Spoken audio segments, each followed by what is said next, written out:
अडचणीच्या काळामध्ये कुटुंब आपल्या बरोबर असतं आणि राजकीय क्षेत्रामध्ये आपण जेव्हा आपलं जवळचं कुटुंब असतं.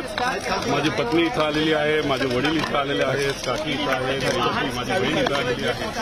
त्यामुळे अशा काळामध्ये जवळचं कुटुंब आणि जवळच्या कुटुंबाबरोबर जेव्हा राजकीय ह्याच्यावर महाराष्ट्राच्या नागरिकांकडनं सकारात्मक प्रतिसाद माझ्या बाजूने तिथं मिळत आहे. म्हणजे ते सुद्धा कुटुंबाचाच एक भाग आहे.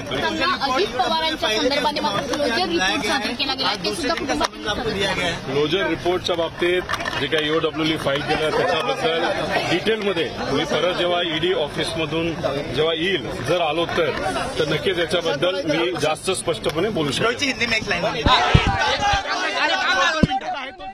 कसं बघताय? नाही, इलेक्शन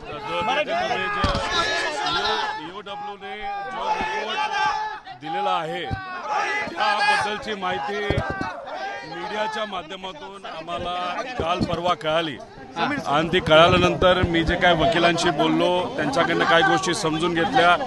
त्या सगळ्यांचं मत होतं की जेव्हा क्लिअरन्स रिपोर्ट हा ईओडब्ल्यूकडनं सबमिट केला जातो त्याच्या मागे खूप मोठ्या प्रमाणात इन्व्हेस्टिगेशन केलं जातं. 2 वर्ष 1 वर्ष बराच काळ झाल्यानंतर क्लोजर रिपोर्ट हा फाईल केला जातो आणि जर 19 तारखेला मला नोटीस आली जानेवारीला आणि 20 जानेवारीला हा क्लोजर रिपोर्ट झालेला आहे. आता आम्ही थोडंसं कोर्टात पत्र देऊन तो जो रिपोर्ट आहे तो मिळवण्याचा प्रयत्न करत नाही. पण याने तुम्हाला दिलासा मिळेल असं वाटतं? तुम्हाला दिलासा आणि केस स्टँड होणार नाही आता ईडी कार्यालयामध्ये? नाही, ह्याचं जे काय मी वकिलांशी बोललेलो आहे हा रिपोर्ट सबमिट झाल्यानंतर थोडी प्रक्रिया पुढे असते आणि ती पुढे कशी जाते हे आपल्याला बघावं लागेल. पण एक आहे की मुंबई पोलीस आणि हे सरकार काय आमचं सरकार नाही, हे तसं बघितलं तर आम्ही विरोधात आहोत.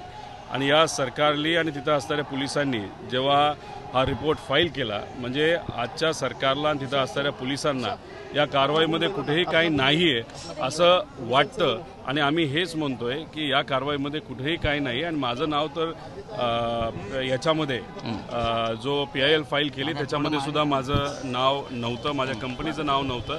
पण शेवटी आपण एक स्वाभिमानी नागरिक आहोत, सहकार्य करण्याची भूमिका ही आम्ही सगळ्यांनी घेतलेली आहे. त्यामुळे ईडीने आम्हाला समन्स दिलं असलं तर अधिकारी त्यांचं काम करतायत, त्यांना जे काही सपोर्ट आणि डॉक्युमेंट द्यावे लागतात ते आम्ही देत आहोत. CEN न्यूज, देश प्रदेश की ताजा तरीन खबरों के लिए CEN न्यूज को सब्सक्राइब करें और रहें पल पल की खबर से हर पल बाखबर।